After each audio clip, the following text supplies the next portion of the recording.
పార్టీల ఒపీనియన్ తర్వాత మీ అనాలిసిస్ తీసుకుందామని. నరసింహారావు నమస్తే. ఏంటి సార్, పొత్తులు కుదురుతాయా? పొత్తులు ఎవరికి ప్లస్ ఎవరికి మైనస్? రాష్ట్ర ప్రజలకు ఏమైనా ఉపయోగపడేలా పొత్తులు ఉన్నాయా? నరసింహారావు గారు, ఇప్పుడు పొత్తు కుదురుతుందేమో అన్న ఒక వాతావరణం వస్తున్న నేపథ్యం కనిపిస్తా ఉంది. కనిపిస్తే సీన్ ఎలా ఉంటుంది ఆంధ్రప్రదేశ్ లో ఇప్పుడు చర్చల్లో కనపడ్డాయి. నిన్నటి వరకు జగన్మోహన్ రెడ్డి గారి మీద ఫోకస్ పెట్టినటువంటి కాంగ్రెస్ ఇప్పుడు తెలుగుదేశం మీద ఫోకస్ పెట్టాల్సిన పరిస్థితి వస్తుంది. చిన్న మార్పు ఆటోమేటిక్ గా. ఇంతకు ముందు వాళ్ళు జగన్ ని ఎక్కువ తిడతా ఉన్నారు, అంటే సహజంగా అధికారంలో ఉన్న వాళ్ళని విమర్శిస్తారు, అట్లా సహజం. ప్రతిపక్షాన్ని లైట్ గా బీజేపీకి అనుకూలంగా ఉన్నారు. ఇంకా ప్రతిపక్షం మీద ఎక్కువ మొగ్గు పెట్టాల్సిన పరిస్థితి కాంగ్రెస్ కు వస్తుంది. ఎందుకంటే సిపిఎం ఎందుకంటే బీజేపీతో పొత్తు వల్ల, రాజకీయ విధానపరమైన అంశాల వల్ల. అంటే సీన్ ఎలా ఉంటుంది, ఒక చిన్న మార్పు అనేది ఆంధ్రప్రదేశ్ లో ఈ డిబేట్ బట్టి మనకు ఫ్యూచర్ అర్థమవుతుంది పొత్తు కుదిరితే. నా పాయింట్ ఏంటంటే, ఇప్పుడు బీజేపీ దత్తపుత్రుడు జగన్మోహన్ రెడ్డి అని అనలేరు ఇప్పుడు, ఇక అనలేదు కదా. ఇప్పుడు చంద్రబాబు గారిని ఎక్కువ విమర్శించారు, పొత్తు పెట్టుకున్నారు కాబట్టి. ఇక్కడ పాయింట్ ఏంటంటే రెండు ఉన్నాయి. రఫీ గారు ఇంకొక అరగంటలో ఢిల్లీ దిగుతారంటున్నారు. బీజేపీ నాయకులు ఇంకా మాకు సమాచారం అంటారు. మీరు జర్నలిస్ట్ కూడా ఇంకా సమాచారం చెప్పలా, రేపా ఈ రోజు అంటున్నారు. నాకు కూడా ఆ సమాచారం లేదు. రఫీ గారు చెప్పింది నిజం కావచ్చు, వాళ్ళ పార్టీ అధ్యక్షుడు కాబట్టి నిజం అనొచ్చు. అయితే 2014 రిపీట్ అనే మాట వినపడతా ఉంది. 2014 నాటి పరిస్థితులు ఈ రోజు ఆంధ్రప్రదేశ్ లో లేవు. పార్టీలకి లేవు, రాష్ట్రానికి లేవు. ఆ రోజు పరిస్థితి రాష్ట్ర విభజన ఒక భయానక పరిస్థితి. పార్టీల పరిస్థితి కూడా చాలా గందరగోళం. తెలుగుదేశం పార్టీ అప్పుడు తీవ్రమైన ఓటములు 18 అసెంబ్లీ ఎన్నికల్లో. ఈ పరిస్థితిలో తెలుగుదేశం ఉంది. బీజేపీ కూడా గెలుస్తామా వాడతామా ఒక అనుకూల పరిస్థితిలో ఒక డౌట్ఫుల్. ప్రతి ఓటు ఇంపార్టెంట్ బీజేపీకి. పవన్ కళ్యాణ్ కూడా అప్పుడే పార్టీ పెట్టి ఏం చేయాలో తోచని పరిస్థితి. ఇది ఆ రోజున సిచ్యువేషన్ ఈ మూడు పార్టీలకి. ఇప్పుడు ఈ మూడు పార్టీలకి రివర్స్ పరిస్థితి. తెలుగుదేశం పార్టీ ఒక బలమైన ప్రతిపక్షంగా ఉంది. పవన్ కళ్యాణ్ గారు కూడా 10 ఏళ్ళు అయింది, పవర్ షేర్ కోరే పరిస్థితికి వచ్చాడు. అదేవిధంగా బీజేపీ ఈ రోజు ఆంధ్రప్రదేశ్ లో ఆధారంగా దేశంలో అధికారానికి వచ్చే పరిస్థితి లేదు. అంటే ప్రతి ఆంధ్రప్రదేశ్ లో వచ్చే ఒక ఎంపీ సీటు, మిత్రపక్షం సీటు కూడా తనకు అవసరమని ఆ రోజు సిచ్యువేషన్. ఈ రోజు ఆ పరిస్థితి లేదు. బీజేపీ ఆంధ్రప్రదేశ్ సంబంధం లేకుండా ఢిల్లీలో పవర్ లో వస్తున్న అంచనాతో అందరూ ఉన్నాం నివేదికలు బట్టి. కాబట్టి ఆ రోజు సిచ్యువేషన్ యాజ్ ఇట్ ఈజ్ ఈ రోజు వర్తించదు. కాబట్టి ఈ రోజు బీజేపీ కొంత ధైర్యంగా వీళ్ళు అడగాల్సిందే తప్ప వాళ్ళు ముందుకు వస్తారని నేనైతే అనుకోను, వాళ్ళకున్న సిచ్యువేషన్ రీత్యా. ఇది మొదటి అంశం. రెండో విషయం, తెలుగుదేశం పరిస్థితి ఎలా ఉందంటే, ఇప్పుడు మాట్లాడిన ప్రతినిధులు బట్టి తెలుగుదేశం పరిస్థితి పొత్తు పెట్టుకుంటే నష్టం బీజేపీతో, పొత్తు పెట్టుకోకపోతే కష్టం అన్నట్టుగా వాళ్ళ వ్యవహార శైలి పడుతుంది. ఇప్పుడు ఆంధ్రప్రదేశ్ లో 2 రకాల ఎన్నికలు జరిగాయి నరసింహారావు గారు. ఒకటి స్థానిక సంస్థల ఎన్నికలు, జెడ్పీటీ. దాంట్లో తీవ్రమైన ఆరోపణలు తెలుగుదేశం పార్టీ ఆనాడు ఇప్పుడు అధికారులు వైసీపీ మీద చేస్తా ఉంది. దాని వల్లనే ఓడిపోయినాం కూడా అంటున్నారు. మరి అదే వైసీపీ అధికారంలో ఉండి అదే అరాచక ఆరోపణలు చేసిన ఎమ్మెల్సీ ఎన్నికల్లో 3 మనం గెలిచాం. అంటే అర్థం అలా కాదండి.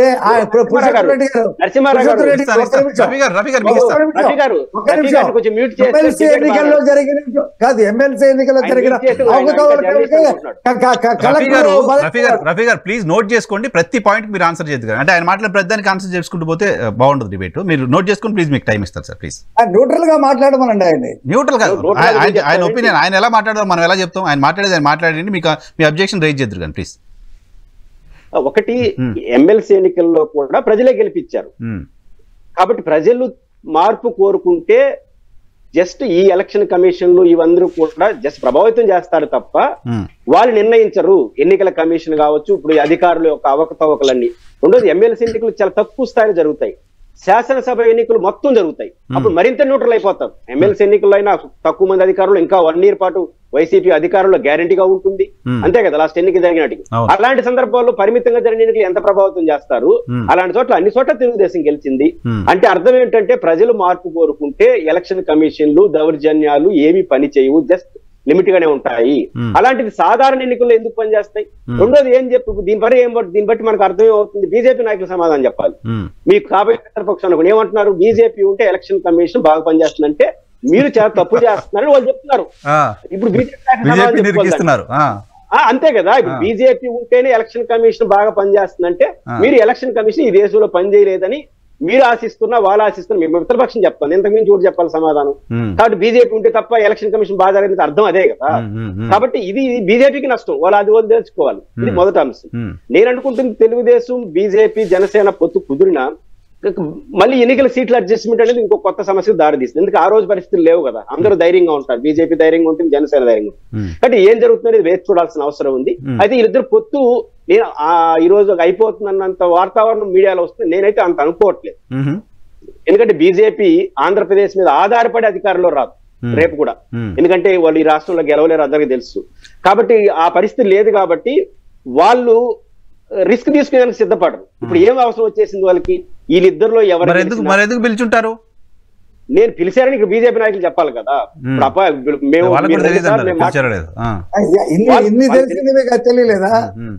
నేనైతే నమ్మట్లేదండి, నేనైతే నమ్మట్లేదు. బీజేపీ వాళ్ళు తెలుగుదేశం పొత్తు కోసం తాపత్రయపడి ఇక్కడ జగన్ ఓడిపోతాడు, తెలుగుదేశంతో పొత్తు ఏం అవసరం ఉంది బీజేపీకి? ఈ రాష్ట్రంలో మీతో పొత్తు పెట్టుకుంటే కొన్ని ఎమ్మెల్యే సీట్లు వస్తాయి, లేకపోతే 1-2 ఎంపీ సీట్లు వస్తాయి. దీనికి బీజేపీ వెనక్కి రావాల్సినంత అవసరం వచ్చింది. ఎందుకంటున్నానంటే బీజేపీ మళ్ళీ చెప్తున్నా, ఆంధ్రప్రదేశ్ మీద ఆధారపడి రేపు దేశంలో అధికారం రాదు. మహా అంటే 1-2 ఎంపీ సీట్లు ఇస్తారు, గెలవచ్చేమో. ఆ 2 ఎంపీ సీట్లతో ఢిల్లీలో బీజేపీ అధికారంకి వస్తుందా? కాదు కదా. కానీ అపోజిషన్ కూటమిలో చంద్రబాబు నాయుడు గారు లాంటి ఒక మనిషి ఉండకుండా చూడాలంటే ముందు తెచ్చి మన దగ్గర పెట్టుకుందాం అని ఆలోచిస్తుందట. సరే, చంద్రబాబు నాయుడు గారు మనం పొత్తులు ఎత్తులు అందరూ కూడగడతానంటున్నాం కదా. రేపు బీజేపీకి కాంగ్రెస్ కి సమానంగా మెజారిటీ రాకుండా ఉంటే జగన్మోహన్ రెడ్డి గారికి 25 వస్తే ఆయన కూడా చాలా చేస్తాడు.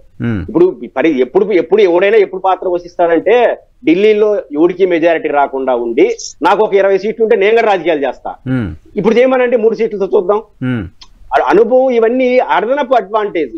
బేస్ ఏంటంటే మనకి ఎంపీలు మన చేతిలో ఉండాలి, ఢిల్లీలో దాని అవసరం ఉండాలి. ఈ 2 లేకుండా మన సీనియారిటీలు ఇవేం పనిచేయవు. కాబట్టి ఢిల్లీలో బీజేపీ సింగిల్ గా అధికారంకి వస్తుందని నేను నమ్ముతున్నాను. ఒక రామకృష్ణ గారు కాంగ్రెస్ నమ్మకపోవచ్చేమో కానీ నేను కూడా నమ్ముతున్నాను. ఎందుకంటే ఈ రోజు జరిగిన పరిణామాలు చూస్తా ఉంటే సింగిల్ గా అధికారానికి వస్తే ప్రతిపక్షంలో ఎవరుంటే వాళ్ళకేంటి? కాబట్టి నేను బీజేపీ తెలుగుదేశం పార్టీ విషయంలో బీజేపీ అప్పర్ హ్యాండ్ లో ఉంటుంది. బీజేపీ కలిస్తే వద్దనపోవచ్చు. ఇప్పుడు రెండోది బీజేపీ నాయకులు చెప్పారు, హోంమంత్రిని ప్రతిపక్షం ఇంకేం హోంమంత్రి అండి, 3 వారాల తర్వాత అందరూ రాజకీయ నాయకులు అయిపోతారు కదా. ఇంకా చాలా కేసులు గొడవలు చాలా ఇష్యూస్ ఉన్నాయిగా. అంటే అది చెప్పండి, డైరెక్ట్ గా కేసులు ఇవన్నీ ముందుకు వస్తాయని చెప్పండి. ఇప్పుడు ఎలక్షన్ కమిషన్ తీసుకురావడం దీంట్లో అంటున్నా.